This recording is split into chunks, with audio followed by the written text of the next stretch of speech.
Welcome to Parent Coaches Unleashed, the podcast where we dive into the highs, lows, and did that really just happen moment of parenting teens and young adults. We're Carrie and Jessica, parent coaches, mythbusters, and occasional referees in the battle of hormones versus common sense. If you've ever wondered, is this just happening to me? You're not alone. We're here to help you with real talk, expert advice, and hopefully a few laughs along the way. Need more support? We also offer private coaching, workshops, and speaking engagements because sometimes even parents don't have all the answers. So continue listening as we tackle this parenting journey together. Hi, everybody. Welcome to this week's episode of Parent Coaches Unleashed. Hi, Carrie. Hey, Jessica. I know at the end of last year, we were talking about one of the things we were most excited about is having our husbands back on. And surprise, our husbands are back on. Hi, Ken. Hi, Lonny. Hey, Jessica. Guys, we're just so excited because the episodes historically with the husbands seem to be ones that a lot of people listen to. So I think when they heard Lonnie's voice, they had to listen in. I think that's what it was. I just think it's really nice to get a dad's perspective. I mean, we spend so much time talking from a mom's point of view. I think it's really nice to get a dad's perspective. Today's episode, I'm going to let Carrie take it away because it was inspired by something she and Ken watched on TV. Mm-hmm. Carrie, give us a little background. All right. So Ken and I watched the Netflix series called Runaway, and it is Harlan Coben's series, and he writes books, and then they've become a short series on Netflix. There's been several, but this one's called The Runaway, and Ken and I watched it, and I'm not going to give anything away if you haven't watched it or if you're in the middle of watching it, but basically, the point at which Ken and I were watching, I had to push pause and we had to have a whole parenting conversation, was the dad says to another character, which I don't want to give it away, but that he realized by having a large reaction in a communication with another person and a facial expression of disappointment, that this cut off communication with this other person because they did not want to bring information to him and feel that disappointment that he displayed. So am I saying that correctly, Ken? What did you gather from that interaction? Yeah, that's exactly what happened in that moment in the episode. And I think had you not paused it, we would have talked about it because it was something as a parent, obviously in the case where you're talking about something that happens with your child or could happen with your child or some reaction that you had, this notion that they would years later come back and say, when you did that or you reacted in that way, it's still with me today. And here's the result of what I felt. And, as a parent, now thinking about that, I look back and say, I wasn't paying attention to any of these things. I'm sure I had reactions that, my kids are still sitting with today. And I wish someone had told me, hey, this is something you should think about. But I think there's a bigger story here, but that's what happened in the episode. So I brought it to Jessica's attention and said, I think this would be a great topic for an episode.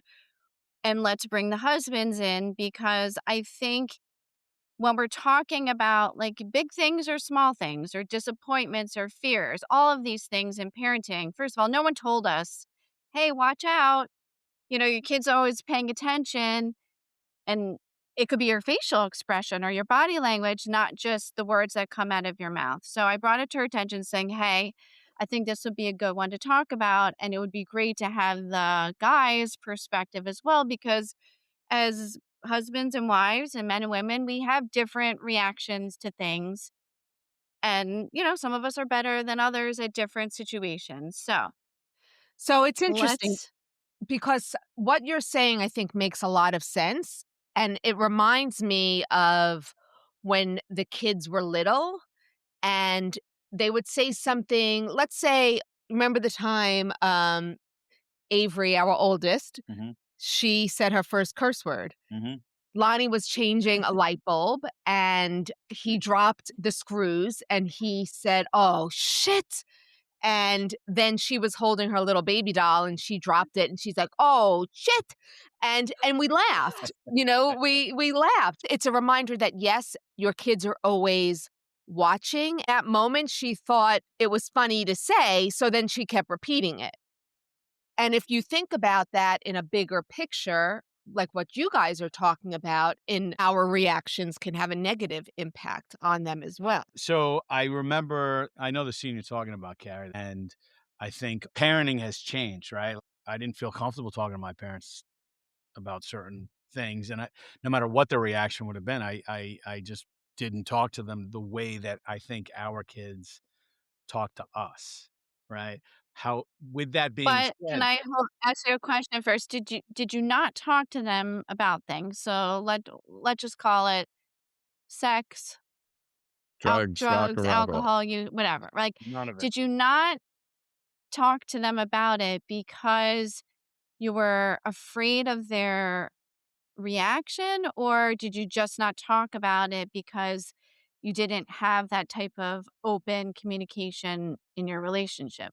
Yeah, I mean, I wasn't afraid of their reaction. It just wasn't something I didn't have that kind of I love my parents, don't get me wrong, but I didn't have that kind of relationship where I would just go and talk to them about those types of things. It's just they were the parent and I was the child, as opposed to I feel our children, our generation seems to be much more involved in our kids' lives. Like my parents didn't know where I went on a Friday night, on a Saturday night. They didn't know where I was when I was coming home. None of that. You know, we know everywhere our kids are between Life 360 and just regular communication, right? So, but watching that episode, I think we all probably were like, "Wow, I hope we didn't do that," right? Where we had that reaction, and then my next reaction to that was, and if I did do that, I would hope that my child would have told me that either right then and there or didn't let this fester for a long time. Although that's a big responsibility to put on a child, especially depending Thought on I did, yeah. I think that, I think you hit it on the head. You know the part of the, series that we're talking about, the episode, and what struck me was his visceral reaction hearing it, right? Like his lip was quivering, and it really meant something to him in that moment with that child, right? And so, um, I guess my point is that, you don't necessarily know how your child may or may not react to something. And for us, with our kids now as old as they are, it just struck me and made me think, well, what was I like back then? Did I have reactions? And I can tell you with certainty, to your point, because our parents were like that with us, and we didn't maybe have those open discussions, then we didn't carry it in as parents. We didn't know we should, Right. you know? And not every kid's going to react the same way to the same reaction that a parent may have to something they do that's disappointing, but you just don't know necessarily how it's going to impact your children unless you have a conversation about it. Like, when I did that, how did you feel? And I wasn't like that for sure as a parent. Well, now I think you hit the nail on the head, Ken, by saying that. I mean, that's not something that I think anybody would typically say as a parent, but I really think it's an important thing to say. I'm so sorry I said that, or how did that make you feel? But here's the thing. I feel like it's not just parenting. It's a communication skill. I know for myself, and I've been told this many times, that I can't always hide my emotions on my face, that I'll look annoyed and people will know, or, whatever it is. Avery especially calls me out on it. She's like, "What? Why the face now?" And and I have to go back and explain what my thought process was. It was not a face directed to you. These were the thoughts that I had in that moment. But I feel like it's human nature to be emotional, to wear some of your thoughts on your face. So I guess what we really need to discuss is how do we begin to develop communication with our kids so that they can call you out on it or so that they can say, I didn't really like the way you just made me feel. One thing is that it's one thing, like, you're aware that you might make a face Right. or an annoyed sound or whatever it is that your reaction is. There are a lot of us that don't realize that we're having a reaction. And right in the case on the show of the actor of the dad, he did not know that he was making a disappointed face and that the daughter picked up on the fact how disappointed he was.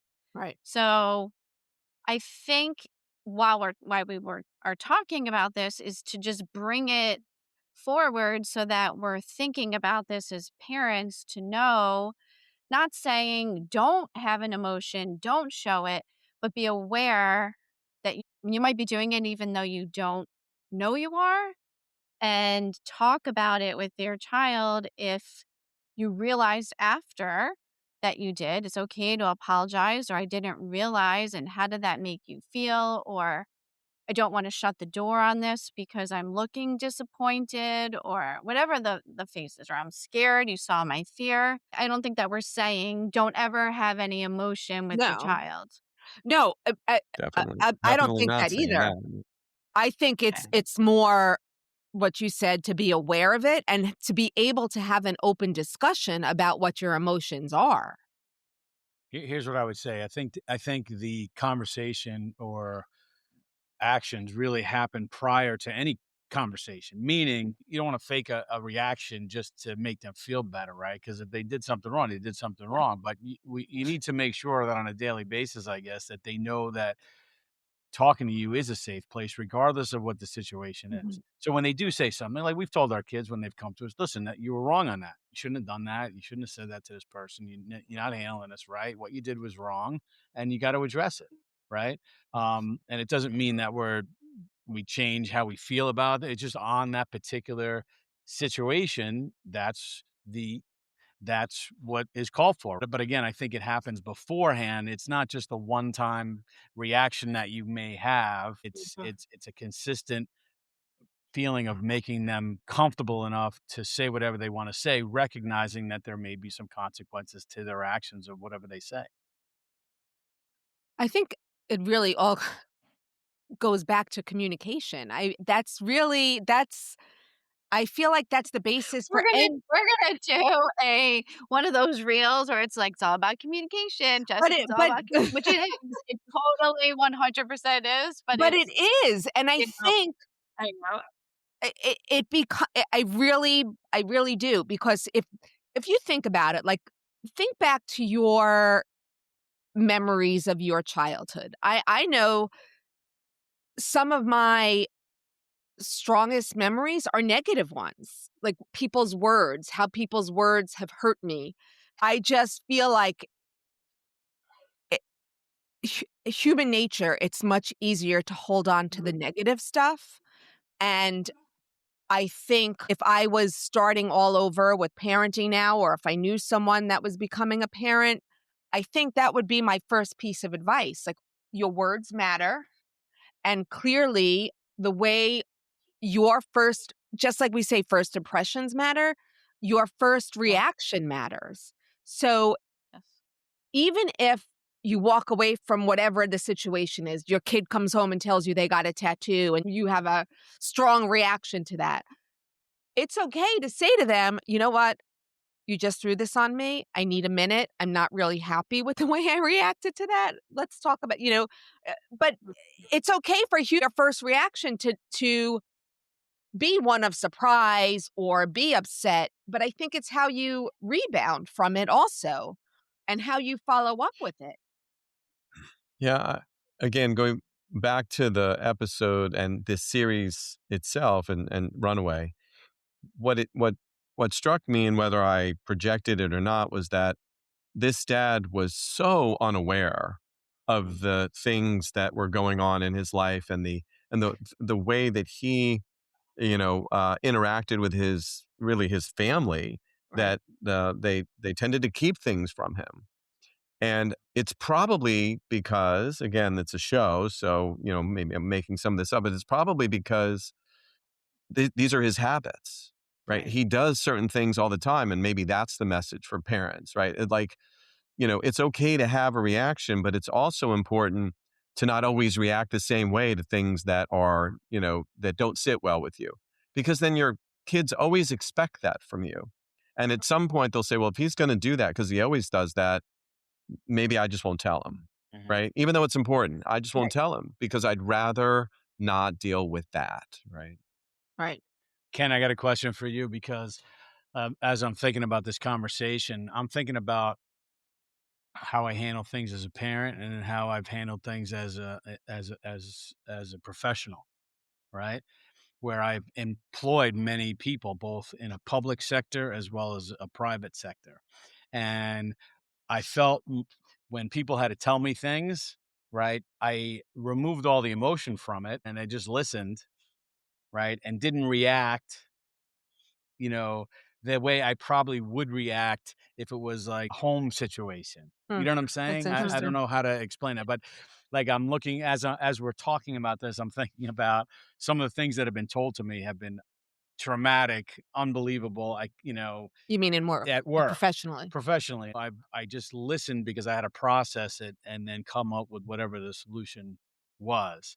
But then when I'm as I think about some, at home and parenting and some of the way that I've reacted, probably because I'm more emotionally invested, Mhm. in the person telling me, is probably the reason why my reaction was not as maybe calm and cool as collected as it was on a if it was on a professional level. Yeah, I mean, if your question is that how I perceive it as I'm thinking about it? 100%, Mhm. right? And my family and Carrie would echo that, right? They've seen me in work mode, and there is a mode. There's definitely a mode. Um, it's a really interesting observation. Yeah. Right. And I think emotionally, where the emotional attachment with our children versus people at work is very different. But could it also be that at home, as the parent and having children, the reaction is also, is it a reflection on me as a parent? Did I fail them? Did something go wrong?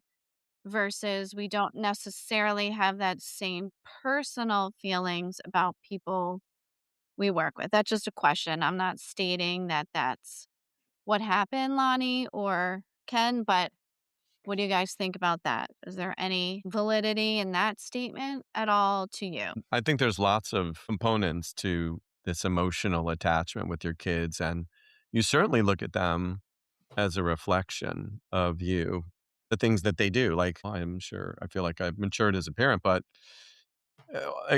like I said, watching that episode, it just caused me to stop and think, which doesn't always happen on Shows, on yeah. shows, right? And so that's why Right. I thought we both looked at each other and said we should talk about this.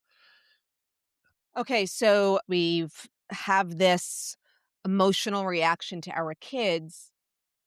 Knowing this now, what would you tell what would your advice be to your younger self starting out as a parent? It's funny. I had a situation when I first became a manager. This is 20 some odd years ago.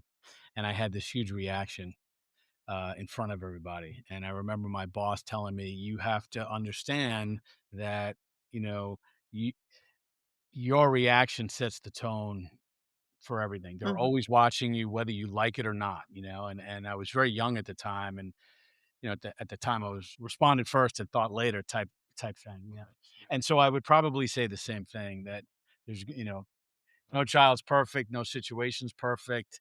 I would probably tell myself that you're gonna hear some things and see some things that you may not agree with or whatever it may be, and if that's the case, then just, listen, and, try to give a non-emotional response, but more of a, more logical, calm, response so that person feels safe, in bringing these things to your attention. But also, and I go back to what I said before, it's not just about that issue. It's more about over time making sure that they're comfortable enough with you to know that if whatever they say, you'll still, you may be upset with the situation, whatever it may be, but you will, you'll still always love them and care for them and protect them and all that, no matter what happens. Okay. So, yes, I agree with what you're saying. I also think realistically, it's there are gonna be times when your kids are gonna do something and you're just gonna react. Do you know what I'm talking about? Yeah. No. You wanna talk about the bathroom incident? So, Let's hear it. We want to hear about a good bathroom incident. Does it have so anything to do with the toilet paper not being no, So replaced? no, no. let me tell a story, okay? Oh, Because it had to do with me. So it was in our bathroom, right? And we were fixing our toilet. So I had to take everything the off. water was off. Water was off. Everything was off. You can tell your average person, even if you don't know anything about plumbing, would be able to tell that this toilet is out of order. There was no reason to put an out of order sign on there. It just was very clear that this toilet was not working. Okay. So for some reason, our older son came home and instead of going to one of the other bathrooms that could have been used, all within probably the same distance of the master bathroom, but he decides to go into that bathroom and use the bathroom. Um, which I still to this day don't understand how that could be possible, but he did. And when I realized that, I absolutely lost it. Right. And so much so that they decided to film it. Jackson pulled Jack out his my camera pulled out while his camera, and you hear me yelling and screaming that there's 3 other bathrooms in here, and what's wrong with you? And da, da, da. So anytime I have a, similar type reaction, to change the mood, they always press play on their phones and allow me Yes, they take out their they phone they like, take "Okay, it's happening yeah, now." Right. So they play the old toilet, the old toilet reaction. so I think it's worth pausing here for a second and saying, uh, is there a fundamental difference between the reactions that you have for with respect to things that aren't terribly important versus the things that, like, how does a parent condition themselves to know the difference between reacting to something or realizing that that was a really bad reaction to something that's really, really important versus something that's like, all right, yeah, I shouldn't have done that. I shouldn't have said it. I shouldn't have had that on my face. But it's not really a big deal because it was about this. It wasn't about something that could be a safety issue. It could be a mental health issue. All the Mhm, things that we're starting to parents now are starting to be conditioned to think about. Because to Mhm. your point, we're human, right? We're gonna have those sure. reactions. And then you asked the question about, like, what would I say to my younger self as a parent? I can tell you with 100% certainty that as I was parenting my kids, it was all about, you know, uh, them growing as people, um, doing well in school, having a good future, being respectful to other people, and it very rarely was about me thinking about their emotions. Right? I wasn't really focused on building their emotional intelligence. It just wasn't a thing. Mhm. And if I were to do it over again, I would spend a lot more time caring about their ability to be, have positive emotion and have an appreciation for their own reactions and have a relationship with them where I could talk to them about their feelings and I could share mine. So, Yeah, and I would say that I would tell myself to pause more often, that the big feeling that I'm feeling is okay, but that I need to, when I feel it, pause and just listen. And if I have to get back later, that it was more important to listen than to control the conversation and have my piece being said at that time. I don't think I'll ever be able to control the initial reaction I have when Right. it's something big, scary, fearful. I can't. But I feel it, but I've been able to control that it doesn't come out. And I'm hopeful that it doesn't show any longer, but I would go for pause all the time. Just listen. That would be my advice to my younger self. Yeah. I would probably go with something along those lines too, just to take a moment, like you said, Carrie, to listen, but also, as I said previously, that it's okay to have a big reaction if you do, to go back to your child and say, "I'm sorry that was my reaction. I want to explain to you why." Because then I think you're showing your child how you can take accountability for your own actions. One thing I'd like to add on that, going back to my younger self, is I would ask myself if this is really gonna matter in 3 months. Because at the ti Mhm. when you're dealing with the issue at the moment, I feel as though it's a big deal. Like, at the moment, using the bathroom as an example, at that time, I was so angry and frustrated, I couldn't believe it, right? And now I laugh about it, right? I'm telling a story on a Right. podcast. So, I think there are things when you think about it is, is this issue really gonna be an issue in a couple months, even in a day? Who knows, you know? So that I would probably want my younger self to have that ability to Yeah, ask that question. Comes back to awareness. So, what absolutely. about though, like when there are situations with regards to our children that a big reaction might be required? If they came to you that they, just got a speeding ticket and they were going 90 miles per hour, right? Mhm. You're going to have a reaction. So, what about the situations, right, where a big reaction might be required to show them that, yeah, you are really upset because safety was involved, or, yeah, you are disappointed in that decision. So, what do you guys think about that? Again, I think it goes back to human nature that you're going to be disappointed, you're going to be upset. I mean, those are all natural human emotions. And I think after that passes, that's when the discussion takes place. Is a normal reaction your kid comes home and says, "I got a speeding ticket. I was going 90 miles an hour." It's a normal reaction to say, "What were you thinking?" That's you could have killed somebody. You could have killed yourself. I mean, those are all normal reactions. It's what you do. Well, so I think this gets to the heart of it, right? Can a parent who has awareness, even in those very big moments, right? Because this happened to us, right? I mean, Yeah, I'm speaking from yeah, I mean, this experience, did right? happen to us. I don't remember what our reaction was. I'm sure it wasn't healthy. My point is, can a parent who has an awareness, who's hearing this podcast, say to themselves, you know what? I need to experiment. When something like that happens, if I can muster the awareness to react differently in the moment, yes, be disappointed, right? To your point, like that's an emotion that's going to hit you. Your kids don't need to know in that moment that you are, because they're almost expecting it, right? And then what happens is their reaction is defensive and you get into this back and forth. And isn't the point that you're trying to um, have an influence, especially when they're young, over the way that they act in the world, right? Like trying to help them become good human beings, right? And that was definitely disrespectful, right? They could have killed somebody. But to say it that way in the moment doesn't really work. At least I don't, in my experience, I don't remember it working. So isn't it possible we should offer to parents, hey, you should try something different if that's the way you always react. Maybe see if it might work a different way. And not to not have the conversation, because you Right. should. Maybe not in the moment, right?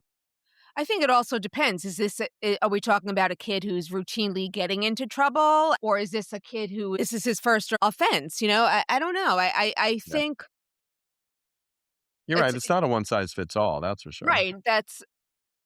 But I think what we're getting at is just to there's not a one size fits all for every kid, and there's not a one size fits all for every parent, for every situation.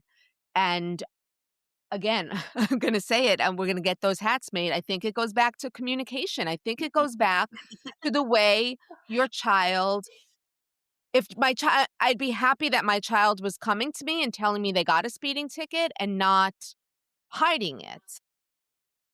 My first response was not, "Thank you for telling me." No, your first no, but that's what I'm just no, that's not what I meant.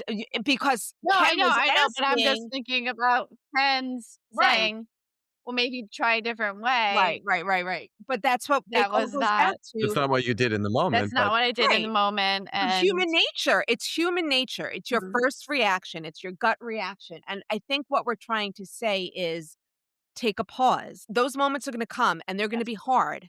But if you try to take a pause before you react, I, Mhm.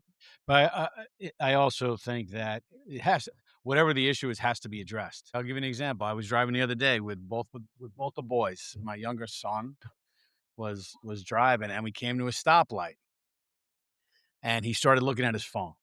Now, I'll be honest, I do the same thing, right? I'm sure we all do, but for me, it's more dangerous for, I think, an 18-year-old, right, to do so I imagine if he felt comfortable enough to do that when I'm in the car with him, he probably does that regularly, is my guess. well, if he sees you doing it, Yep. yeah. Well, yeah, that's a whole other That's another don't episode. don't don't do as I Yeah, do, yep, right?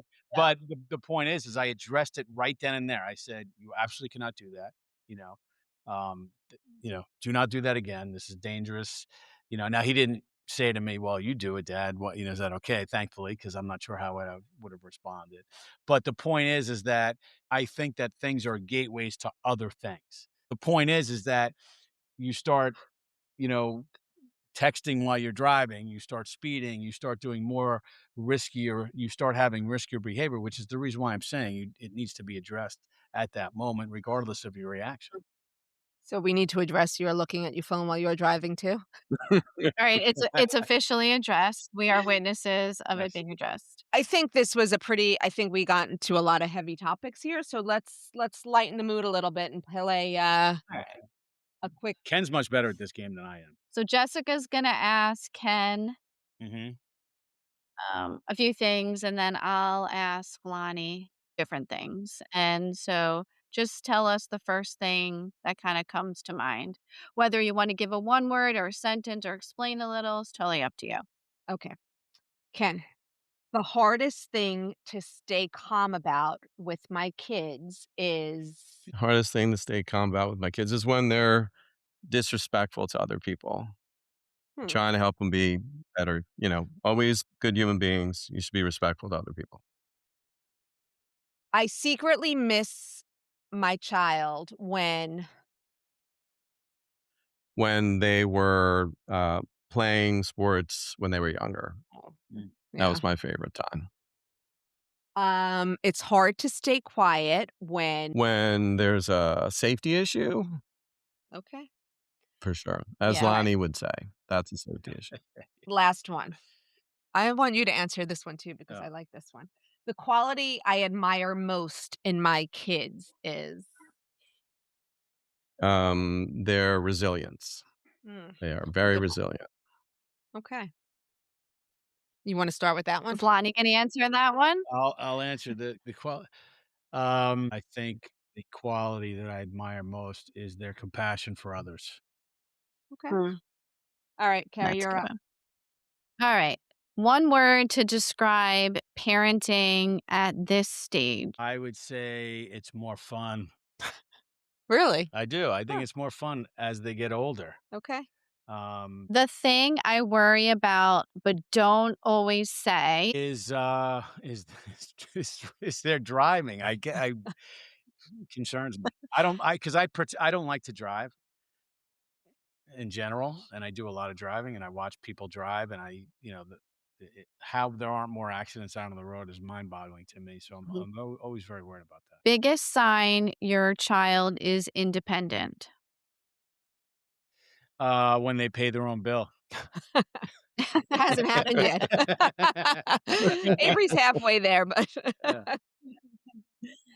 All right. And the thing I most enjoy doing now that my kids are young adults. I will tell you that the thing I enjoy the most is no different than when they were kids. Like, we always made it a rule that we had to be, even though sports got in the way and this and that, is having dinner and then just having conversation. And when they're home, we try to do that. We put the phones away, and to me, that's my favorite. Your favorite thing. Yeah, Yeah. okay. absolutely. All right. I just want to give a quick shout out to the show that we were talking about, The Runaway. If you haven't seen it, it's awesome. If it's a psychological thriller genre, and through all this, even though the fa- the father was accused of showing disappointment, I don't think it was ever in doubt of how much he loved his kids, Yeah.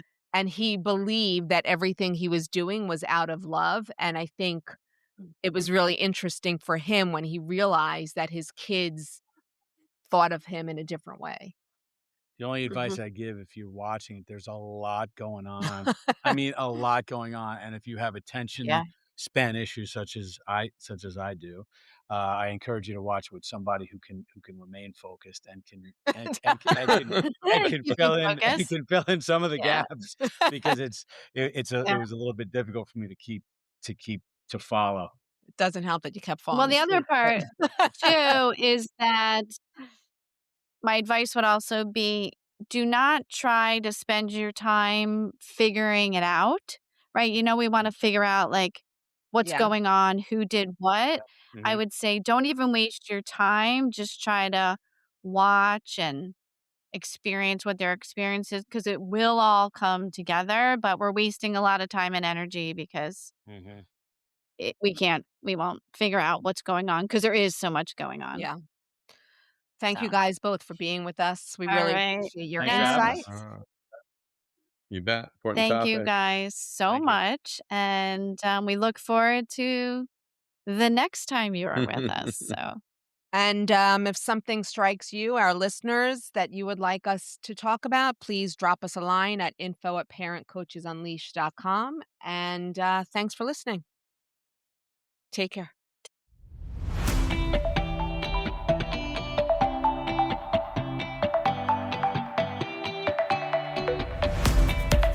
thank you for listening to this episode of Parent Coaches Unleashed with Carrie and Jessica.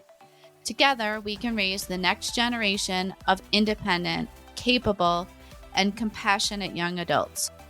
We encourage you to send us an email with questions and feedback to info@parentcoachesunleashed.com. Please remember, you are not alone on this parenting journey.